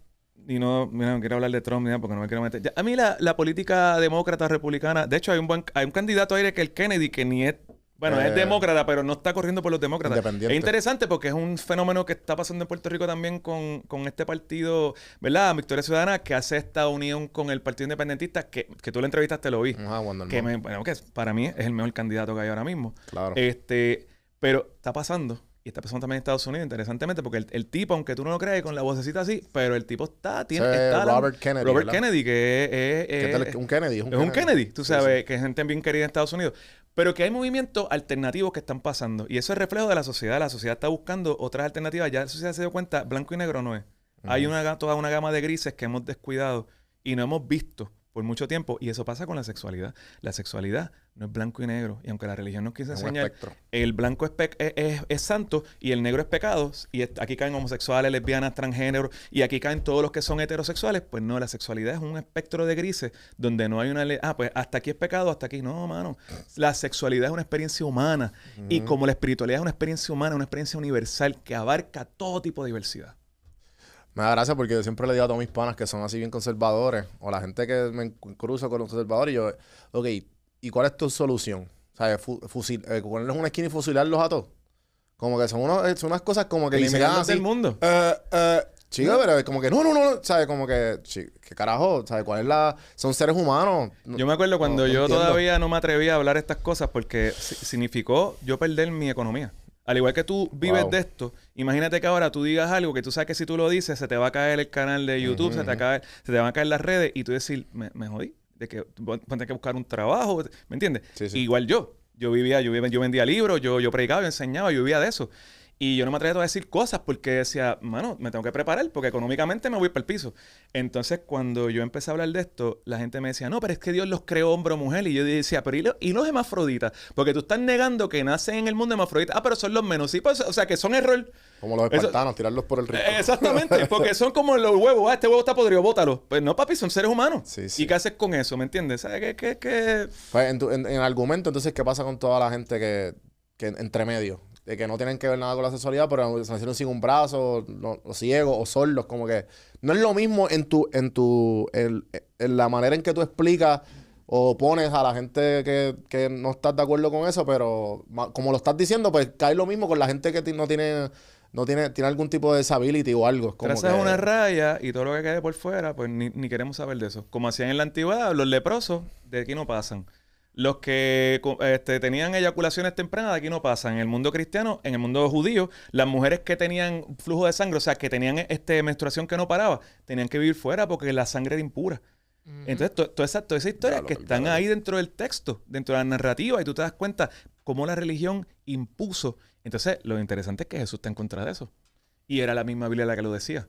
Jesús podía estar en contra de la propia Biblia cuando iba en contra de la dignidad humana. Pues eso yo lo aprendí de Jesús histórico y eso yo lo quiero mantener en mi vida. Esa enseñanza de Jesús, yo quiero ir a favor de la dignidad humana. A más allá de los credos y los dogmas y las verdades que la gente pueda tener, para mí primero es la dignidad humana. ¿Te cuesta saber todo esto y ver cómo la sociedad se comporta por la religión, por las creencias, por el fanatismo? En tu día a día te da como que... Me da de todo, mano. Me da migraña, me sube la presión cuando escucho estos discursos y sobre todo que es el mainstream ahora. Ahora tú ves que es bien común que la gente te esté cantando una canción cristiana en la televisión, pero lo que pasa es que, y yo no tengo problema con la fe de la gente, eso es lo que te decía ahorita, o sea, que todo el mundo debe tener la fe. it's not their fault, ¿verdad? Y te voy a decir algo. Carl Jung, que era el discípulo de Freud, y yo he leído mucho a Carl Jung porque creo que es este psicólogo que era casi metafísico. Porque la psicología tiene que ver con espiritualidad. Yo creo que Carl Jung fue el primero que empezó a coquetear con esa idea. Carl Jung decía que el mito sigue siendo necesario para los seres humanos. El problema es que los mitos tienen que evolucionar. Entonces yo no quiero que la gente se quede sin mitos, porque cuando tú te quedas sin mitos, se te cae un sistema de creencias que te ayudaba a tener una base para tú tener unos valores. O sea, yo no quiero que la gente deje de ser cristiana. De hecho, yo estoy diciendo, yo sigo siendo cristiano. Culturalmente esa es mi realidad. Yo quiero que la gente entienda que tu fe no puede ir por encima ni de la dignidad humana, ni tampoco puede ser impuesta como una verdad universal. Porque entonces tú anulas cualquier otra fe. ¿Y por qué la fe tuya sí y la del otro no? O la otra no. Eso es el ostracismo. El ostracismo es decir, lo otro no sirve. Lo otro vale menos. Y es un sentido. Eso es lo que hacía el fascismo. Eso es lo que hacía Hitler. Eso es más fácil. Que Hitler decía, los judíos son una raza inferior. Los colonizadores de España decían, los indios son una raza inferior. Aristóteles decía, las mujeres son una raza inferior. Y con eso tú justificas ¿cuánto? Todo. El ostracismo es terrible. Entonces, los discursos religiosos son ostracistas. Ese es el problema. Yo nunca me voy a olvidar, no me acuerdo muy bien, obviamente lo estoy diciendo a rabichuela, pero cuando la primera película que a mí que como quien dice, me sembró la semilla de pensar un poquito más, ir más allá y como que empecé a ser ateo más bien, fue la película Zeitgeist, que la vi el primer año. Una película que es como un documental que te dice cómo funciona el dinero, de dónde provienen las religiones. Claro. Y yo de chamaquito, wow, tú sabes. Sí, entonces, de los primeros libros y de las primeras clases mías de ciencias sociales, me acuerdo que me leí El malestar de la cultura de Sigmund Freud. Y yo creo que hay una frase, hay como un verso que nunca me voy a olvidar, que él hablaba de la religión y lo comparaba como si viéramos los humanos, si los humanos fuéramos un superhéroe y fuera un superpoder, porque toda la gente que cree en una religión, pues se creen como que superiores a todos los demás. Claro. Y obviamente que decía que eso era un malestar, porque en realidad tú no eres un superhéroe y tú eres más allá. Claro. Que, viste, obviamente, no sé si lo estoy diciendo bien, pero... Súper bien. Y es la misma línea de Nietzsche. No sé si alguna vez leído... ¿A ti te encantaría Nietzsche? No, sí, claro. El superhombre. El superhombre. Sí. La ideología del superhombre. Claro que al final es interesante porque dicen que el último acto consciente de Nietzsche, o sea que Nietzsche está irracional, psicótico, los últimos 10 años de su vida, pero que su último acto racional, antes de que el Cagliari se diera en la cabeza, fue salvar un caballo de un azote. O sea, es interesante porque el tipo que criticó la compasión toda su vida, al final, en un acto de compasión, es que termina su racionalidad. Wow. Quiere decir que Nietzsche está evolucionando su pensamiento.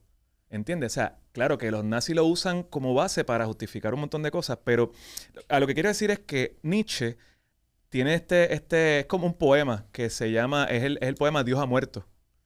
Y cuando tú lees el poema de Nietzsche, Dios ha muerto, Nietzsche lo que está diciendo es, ya no necesitamos al Dios institucional de la estructura religiosa para explicar el mundo y para que el mundo, ya ese Dios es irrelevante. Que creamos por dentro. Exacto.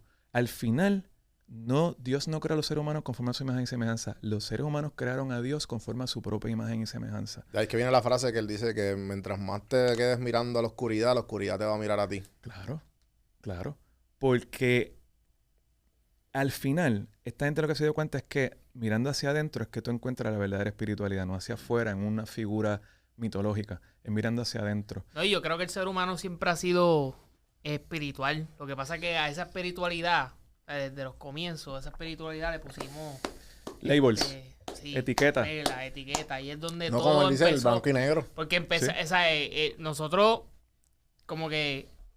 Igual que comer, respirar, ¿sabes? La espiritualidad siempre ha estado con las culturas. Tú ves todas las culturas, tienen una necesidad. Es inherente. Algo que va con nosotros. Bueno, el ateísmo llega hace poco. Tú sabes que hay mucha gente que hoy en día, antropólogas, que llaman en vez del Homo sapiens, el Homo spiritualis.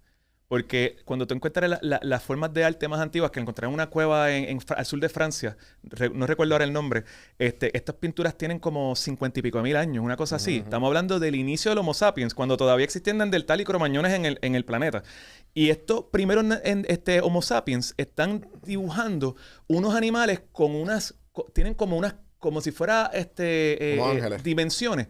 Dimensiones. Y lo que se interpreta es que lo que están hablando es de la trascendencia de ese animal. Que ese animal aún después de muerto hay un espíritu que sobrevive. Y esta gente le rendía culto al espíritu animal que era el que los alimentaba porque les permitía seguir cazando. Eso es espiritualidad. El animismo. Y por eso muchos antropólogos dicen, el ser humano más que Homo sapiens es Homo spiritualis. O sea, la espiritualidad siempre ha sido parte. El problema es que el credo, el dogma, la institucionalización de la religión lo ha tergiversado todo. Oye, quiero entrar en esto porque quiero hablar de viaje también ya un montón. No, está bien. Pero se dedica a hacer viajes y aunque tú no lo creas, los clics que más views cogieron fue hablando de viajes. Sí. Como que, No, eso gusta hablaron. mucho. sí, hablamos de los mejores países y él me recomendaba los mejores países. Mira, yo tengo una crisis. Y explícame, o sea, dime tú qué piensas. Mi crisis con viajes, yo he ido a varios sitios. He ido a Latinoamérica, he ido a Europa, visité un campo con concentración en Berlín. Brutal. Fui a España, fui a Barcelona, Madrid y Valencia. Sí, que tú has He viajado. viajado. Sí, has viajado que el continente. Y he ido a Chile, México, Costa Rica, nada. Punto es que ya como que no sé si ya como que no tengo muchas ganas. No sé si es porque lo he visto, porque siento que voy a ver lo mismo. Ejemplo, yo vi el otro día un pana que estaba en Egipto. Y yo vi ese pasillo así y yo, ajá, cabrón, ese pasillo va a estar lindo. Voy a aprender un poco de historia. Y maybe la euforia se me va a acabar. Como que no sé, ¿me entiendes? Como que Papi, la siento comida, que ya lo he visto. La comida, brother. No sé tienes si, que comer, obviamente tienes sé que es un comer. pensamiento ignorante. Pero Lo que pasa es que, mira, yo creo que a uno le apasiona ciertos países porque tú tienes más familiaridad con ciertos países. Ya. Por ejemplo, yo le estaba diciendo ahorita a Tony, mi zona de comodidad era Europa. Mi primer viaje solo, yo lo hice a Francia y Grecia, solo, con una mochila. Y de ahí para adelante he hecho varios viajes y me he dado cuenta que casi siempre los viajes solo los hago a Europa. ¿Por qué? Porque yo me siento en Europa como pecito en el agua, porque esa es la historia que yo estudié la historia del cristianismo, todo eso tiene que ver. Yo voy a estas grandes catedrales, yo sé lo que hay detrás. Qué brutal. Tú te sientes súper cómodo. Entonces ahora yo me estoy retando a empezar a ir a destinos que no tienen nada que ver con lo que en donde yo me siento cómodo. Por ejemplo, ahora voy a Japón. Yo no sé un carajo de la Estoy loco por cultura ir a Japón. japonesa. Yo quiero ir a Ahora Japón. yo estoy empezando a aprender y yo digo, wow, espérate, que esta cultura que apasionante. Y entonces la cuestión del budismo y el sintoísmo y en China el taoísmo que me encanta. Entonces todo eso que hay detrás, tú dices, wow, mano, qué apasionante. O sea, entonces, tú te vas, yo pienso que, y esto es lo que yo hago, porque yo no quiero ser, aquí hay gente que tiene unas páginas de viaje brutales y yo no quiero competir con nadie, ni me interesa ser influencer, hermano. Yo lo que quiero es tener una base, una plataforma para cuando yo empiece, porque yo quiero hacer viajes grupales. Eso me apasiona. Claro. Pero yo quiero viajar diferente. Sí, va a haber vacilón y jangueo y todo, porque a mí me encanta también. Y va a haber comida, y va a haber vino. Pero lo que te quiero decir es que yo quiero, cuando yo llego a un lugar, yo quiero decirte, mira, esto que tú estás viendo ahí, que es un canto de piedra. Ese canto de piedra en el siglo VIII, ahí pasó esto y esto y esto, y por eso es tan especial. Y eso que tiene ahí marcado es porque está. Y entonces ya el canto de piedra no es un canto de piedra. o sea, yo diría.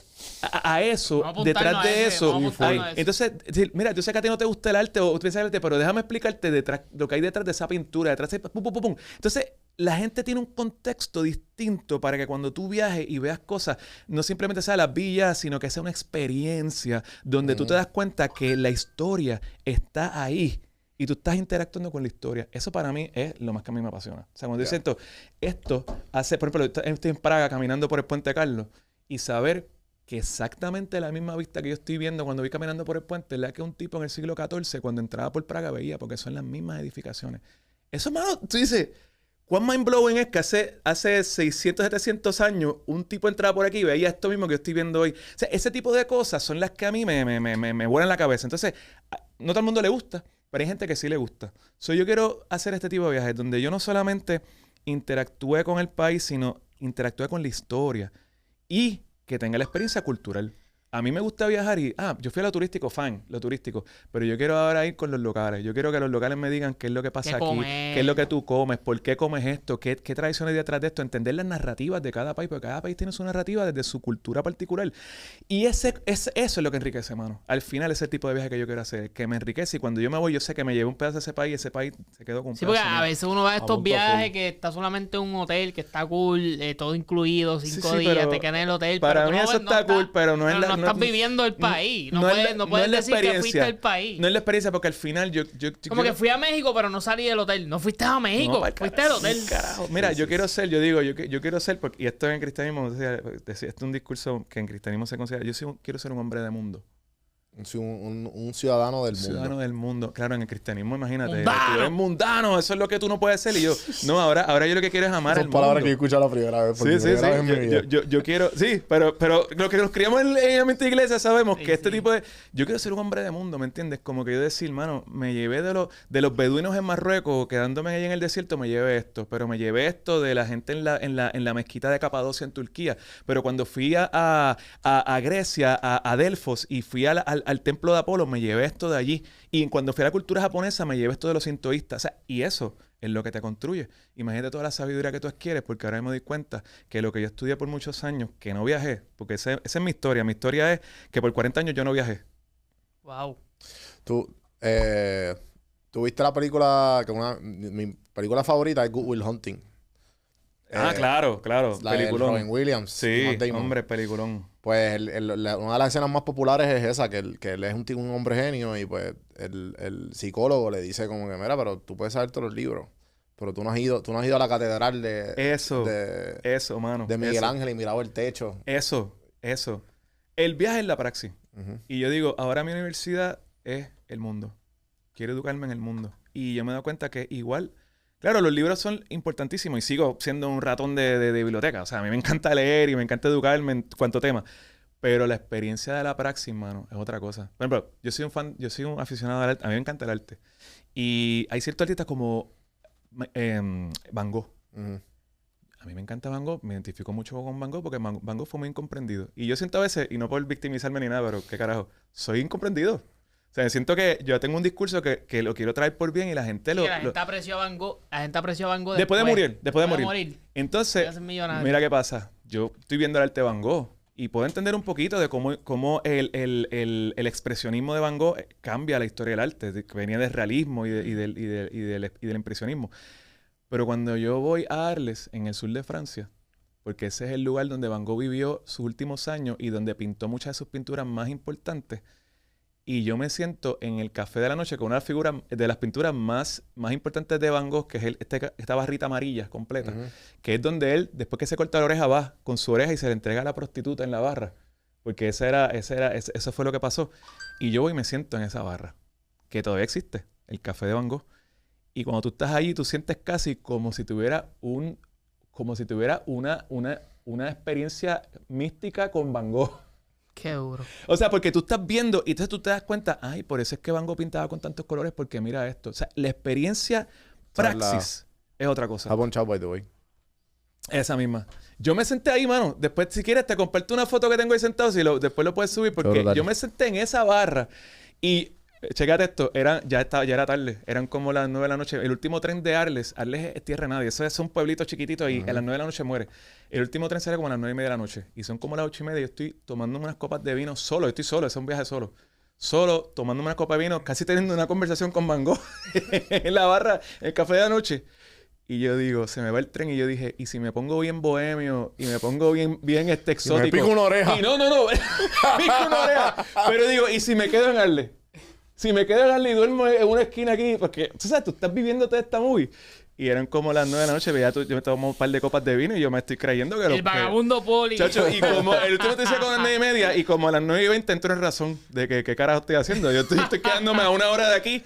Y cuando miro Google Maps me tardaba como 17 minutos en llegar a la parada del tren. Chacho, y dijo, suelta la copa y salí corriendo de bulto. Y llegué photo finish. Pero toda esa experiencia... Sí, esa experiencia de tú pensarlo. Mano, o sea, es la vida. O sea, es la vida y es lo que yo me llevo de mis viajes, ¿entiendes? No lo turístico, sino todo ese background y todo ese trasfondo que tú puedes vivir y experimentar. Y tú que tuviste cerca de la muerte, puedes decir ahora más que nunca que el dinero, lo material o viajar, el dinero para viajar. Eso que ahora entiendes a Daddy ¿Cuál Yankee. escoge? ¿A quién? A Daddy Yankee. Bueno, Que ahora Daddy Yankee, oye, se entiende su Porque tú sales con experiencia Daddy y se Yankee. respeta. Que me da No, gracia no. porque él dijo que, pues, obviamente, que las cosas materiales no importan y pues Daddy Yankee... ¿Tú no escuchaste el testimonio de él? Claro, lo que pasa es que obviamente cuando tú tienes una estabilidad económica por el resto de tu vida, pues, o sea... Comprendido Las cosas toda la vida materiales. y... Oye, y de nuevo, qué bueno por su experiencia, porque todas esas experiencias son válidas y son experiencias humanas y espiritualidad humana. Yo jamás juzgaría la experiencia de Daddy Yankee, ¿me entiendes? Hasta que se ponga a imponer ¿me entiendes? Cuando él empiece a imponer, pues si tú no crees como yo, como muchos otros de los raperos, Larry Over. Pero, mano, qué bueno. Por la manera en que lo está haciendo Daddy Yankee me gusta porque él está como que... Como él siempre ha Mira, sido.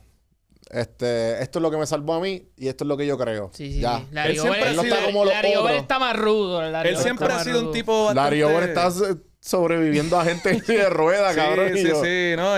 Pero yo creo que Adrián es un tipo... Raymond es un tipo que siempre ha sido bastante open-minded y humilde. O sea, eso yo no creo que él venga con el discurso de imposición y de mandar infierno a la gente. Flow Almighty. No, eso no va a pasar. Pero bueno, bendito. Son otros 20 pesos. Sí. Pero, hermano, qué bueno, o sea, que encuentren en la fe. Yo tengo también fe. Yo soy un tipo de fe. Y la gente piensa que yo no soy un tipo de fe. Yo soy un tipo de fe y soy muy espiritual.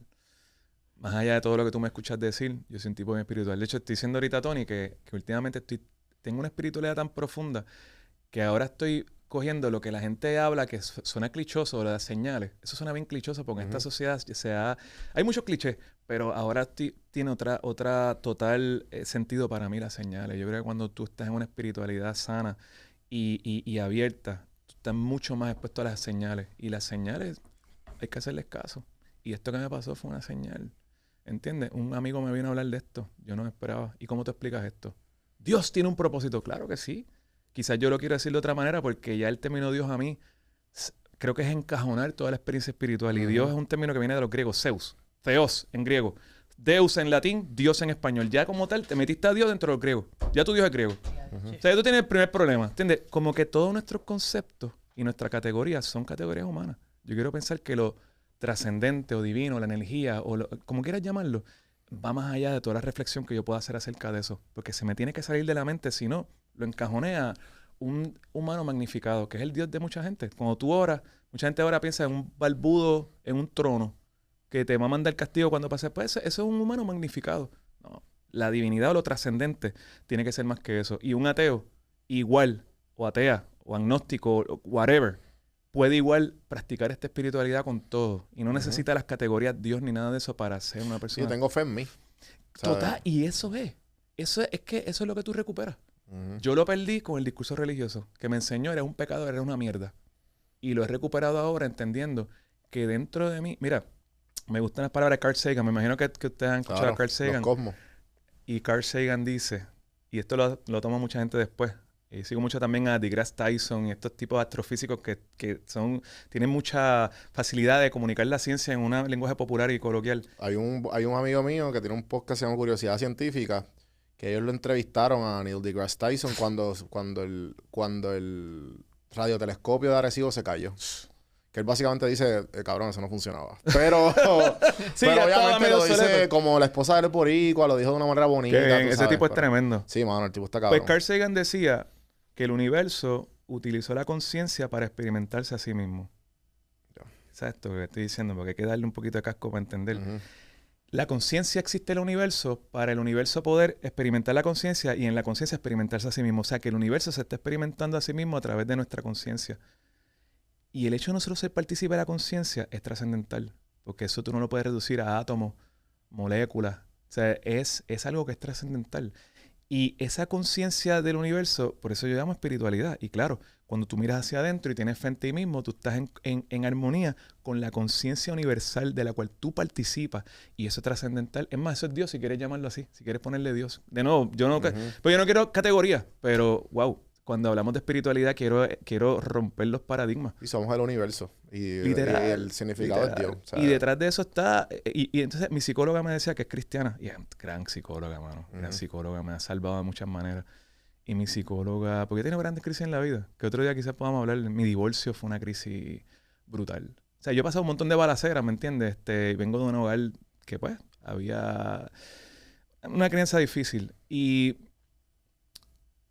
Mano... Mi psicóloga me dice, tú tienes que entender que tú eres cuidado. Tú estás siendo cuidado. Y yo decía, pues, obviamente desde su discurso cristiano, ¿verdad? Yo entiendo por dónde viene. Pero ¿sabes qué? Yo me siento cuidado. Y yo no sé explicarte. No quiero decir, es el Padre de Jesús que me cuida o él. Pero yo me siento cuidado. Y yo creo que es parte de la espiritualidad. Nos sentimos cuidados y hay señales que la vida te da. Y todo eso está la trascendencia ahí. Esas señales son para tú ir por el camino que tienes que ir. Y si te toca hoy, te tocó. Pero esa sintonía es importante. ¿Qué tú piensas de para irnos? Yo creo. O sea, llevamos ya aquí un par de tiempo. Sí, no, pero no, para irnos rápido. Recoge la ofrenda. ¿Qué tú piensas de...? Un saludo más lindo. Que el saludo de un cristiano. Vamos a enseñar los coritos a Juan, que no se lo sabe. Dice, Dios te bendiga, mi hermano. Que estés en día, la paz. La paz esté contigo. Shalom, soy Ese católico. ateísmo que tú tienes te voy a llevar. Yo me crié católico, papá. ¿Qué piensas de las drogas? Y... Mano, estoy bien open a la experiencia psicodélica. Dice hongo. Estoy bien open y te voy a decir esto. Y que, ¿verdad? Que sea la gente que me escucha. Por eso Ya entiendo. Ya entiendo. Ahora es que se quiere meter droga. En mi casa de niño siempre hubo droga. Ok. Mi papá murió hace como en 2017. Tú vienes de un padre drogadicto. Sí. Mi papá en el 2017 falleció. 10 años antes de eso le había dado un derrame cerebral que lo salvó. En el sentido que le permitió vivir 9 años de su vida libre de droga, porque papi cayó en el crack. Wow. Yo siempre vi droga en mi casa. Yo creo que la droga que se consume por ahí en la calle es bien peligrosa y creo que fue lo que me cuidó siempre. Yo fui alcohólico, pero nunca jugué con la droga.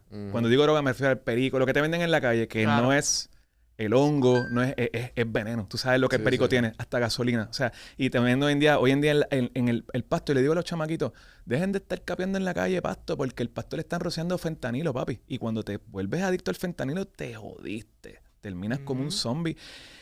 Pero ahora yo me he reeducado y he entendido que mucho de lo que se llama droga, por ejemplo los hongos, la ayahuasca, son experiencias bien profundas. Y te lo digo porque he conversado con personas que han tenido la experiencia, incluso que ahora hoy en día se ha abierto el tema de que en la psicología integre, la psiquiatría integre en las drogas psicodélicas como parte de su tratamiento y está funcionando brutal. Entonces yo estaba en Ámsterdam. Yo el año pasado, cuando yo iba a ir a Israel, que no fui porque estalló la guerra 7 días antes, por esa otra balacera, por poco yo me quedo en Israel en la guerra. Wow. Entonces yo cambié mi viaje y llegué a Ámsterdam. Cuando estoy en Ámsterdam, estoy con esta amiga mía y le digo, mano, tengo que antes de irme probar porque aquí eso es como que bien normal, el hongo, ¿sabes? Como que... Entonces ellos te lo ponen hasta como un menú. Te dicen, este es el mild, este es el que te recomendamos si tú no usas esto, porque este va a provocar esto, pero hasta llegan unos que te dicen, va a tener alucinaciones y toda la cuestión, ¿entiendes? Y vas a perder el yo. Ajá, entonces había uno que era el que yo quería, que era el de la reflexión interna, se decía así. Y yo dije, es el que yo quiero. Pero esa la amiga mía me dice, te vas a tomar eso y después no vas a querer ni hablar conmigo y no va a querer... Porque yo siempre estoy en esta reflexión. Esa es mi vida. Y yo dije, pues está bien, no lo hice. Pero me arrepiento porque era mi oportunidad, pero estoy bien abierto a la experiencia psicodélica, sobre todo porque creo que nos conecta con áreas del cerebro que ahora mismo no tienes conexión porque vivimos una vida tan materialista y tan superficial que hemos perdido capacidades del cerebro que deberían de estar ahí y deberían de funcionar. Y yo creo que estas drogas psicodélicas te conectan con mucho de eso. Y yo he visto gente que después de esas drogas psicodélicas tienen una perspectiva de vida, mano, brutal. Y yo estoy loco de hacer, sobre todo ayahuasca. Claro, un ambiente bien controlado porque no me quiero ir en la mala. O sea, no quiero... No, te vas a ir en la mala. Pero... Y es parte de la experiencia también. Es parte de la experiencia. Sí, pero si hay gente al lado... Pero con gente que me dirige en la experiencia. Usualmente la ayahuasca es mucho más fuerte. Y lo escucho, por ejemplo, en la biografía de Will Smith, él le cuenta que él hizo ayahuasca y pues cuenta que todo lo que pasó. Y obviamente allá es mucho más común y tú contratas un chamán. Y aquí en Puerto Rico debe haber. Pero ya los hongos, por ejemplo, hay un documental bien bueno en Netflix que se llama How to Change Your Mind de Michael Pollan. Que él es un aficionado y él habla muy, ¿cómo se llama esto? Que él defiende todo lo que... Sí, su discurso y es va con lo que consumimos y parte de eso, él es bien creyente en los hongos, especialmente en el químico, que es la psilocibina. Y hay otro que se llama Paul Stamets, que es un hippie que se convirtió en neurocientífico. Hasta ahora se está implementando en casos psiquiátricos. Está curando el PTSD, está curando gente que lleva, que tiene unos pasados horribles. Brutal. Y hasta ahora más lo están haciendo, empezaron con gente con casos terminales. Lo sé. Y pues ellos aceptan hasta gente católica. Tú ves, hay una historia de una viejita que es católica y ella dice, yo vi la Virgen María y la Virgen María me abrazó y dijo, todo va a estar bien. Cuida todo, qué sé yo, y después, como, ¿sabes? Y ese es su mito. Y por eso te decía ahorita el mito. Porque necesitamos el mito. ¿Entiendes? Y tú puedes decir, pero es que a la Virgen María no se le puede haber parecido. Mano, ese es su mito. Y el mito es parte de tu espiritualidad. ¿Entiendes? Y esa es la imagen que tuviste y que te dio paz. Bien. Sí. Pero Sí, me interesa mucho el tema Brutal. y estoy bien open al tema. O sea, que apenas Aquí la se tiene que hablar generación, un poco más, entonces, la generación todo mía eso. como que somos más de, esa es una loquera, pero yo quiero ser objetivo y yo creo que... Y como decía, mis nenes me mantienen. Yo tengo un hijo de 27 y una de 22. So, yo me mantengo bastante al día con los Alerta. temas, tú sabes, y tratar de ser relevante. ¿Tú me entiendes? Oye, Poli, gracias por estar Ahora aquí. sí, Creo gracias. que Esto fue un siempre placer. es un mega placer. Y honor. Igualmente, bro. Y creo que podemos seguir invitándolo. O sea, 100%, ahí para Hacho, ver deberíamos que tener- Podemos seguir hablando de diferentes temas, de Claro cosas que que sí, pasen, claro que qué sí. sé yo. Si Molusco tiene a Andrew Álvarez, pues... Coño, yo no soy un antropólogo ni nada de eso, pero Acho. algo se aporta, algo se aporta. De verdad que gracias, Poli, por estar aquí. Suscríbanse, denle suscríbete. like, comenten. Cruzando ¿sabes? Cultura, Preguntas. Cruzando Cultura. Esta es mi página de Cruzando viaje. Cultura. En Cruzando Cultura no necesariamente vamos a hablar de estos ¿Estás dando temas. a YouTube también? Tengo YouTube. Mira, Le doy- mi este es el cariño, Instagram. Sí, Pónchalo. mi fuerte es Está en cruzando Instagram. Instagram y en TikTok también. Pero tengo mi Facebook y YouTube que tengo que darle más cariño. Ya. Pero en Instagram mi fuerte, tengo ahí una buena comunidad. Es que me gusta porque se ha creado comunidad. O sea, no me dice que tengo 24,000 followers, pero llevo como un año y pico. O sea, que No, para pero mí está está súper bien. bien. Pero tengo comunidad, que es lo que me gusta. Eso- Yo eso subo un es lo story y la gente importante. tengo gente que está pendiente. Eso es lo que me importante. gusta de esto. Entonces, pues, mano, ahí no vas a escuchar mucho el tema de la religión porque no es... Pero sí, porque cuando yo voy a estos lugares yo comparto mi experiencia. habla. Porque una experiencia cultural, cruzando cultura significa eso. Interactuar gusta con el otras nombre. Yo creo que yo te culturas. conocí por la religión, pero eso te hizo tener... Ah, en verdad, no me di cuenta. No, bueno, pero eso te hizo... Yo predicaba en la iglesia de los retiros que iba Claro, Tony. Era. pero eso... Sí, literal. Por eso es. Una duro. vez, Mira, te voy a Poli me hacerte esta tocaba historia. eso. Yo estaba una vez en el NIE y Tony estaba ahí, yo no te había visto desde hace años. Una Tony, vez ¿qué había un carajo tú haces cumpleaños, aquí? había un cumpleaños de un pana que estaba allí y me había invitado. Yo estaba allí cuando de repente salgo, entonces yo estoy con esta chamaca, jovencita como la de ustedes. Ah. Y me dice, mira, Poli, ahí está el Tony. Y Tony. entonces, pero bien emocionada, como que ahí está el Tony. Yo siempre quiero conocer al Tony. Y tú, checate esto. No, chequéate esto. No. El Tony sale de la nada. Está con un corillo de pana allí. Ajá. Creo que estaba par de influencers. Y sales tú. ¡Poli! ¡Mi hermano! Y yo la miro como que... confía que... Y yo entonces viene y me da un abrazo. Y no me olvido que tú me dijiste...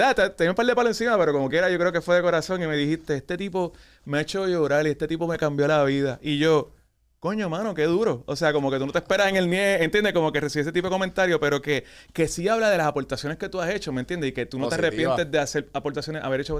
Y las amigas me estaban como que, ¿no conoces a Antonio? Larga historia. Somos para muchos años. Yo lo reprendí de los pecados. Pero sí, o sea, era de esa Represión. época de No, los pero retiros de gracias joven y todo el también revolú. a esa práctica, todo ese impacto ahora puedes llevarlo a las redes sociales y a la historia. Está cabrón, como que llegar a un lugar y saberte la historia y contarla con... Y ¿sabes? saberla desde una perspectiva más crítica, no del textbook, sino de... Vamos a hablar un poquito mejor de lo que... En Israel esto es turístico, mi gente, ¿sabes? Y detrás de eso lo que hay... O sea, esa perspectiva más crítica yo creo que es la que gusta porque es la más real.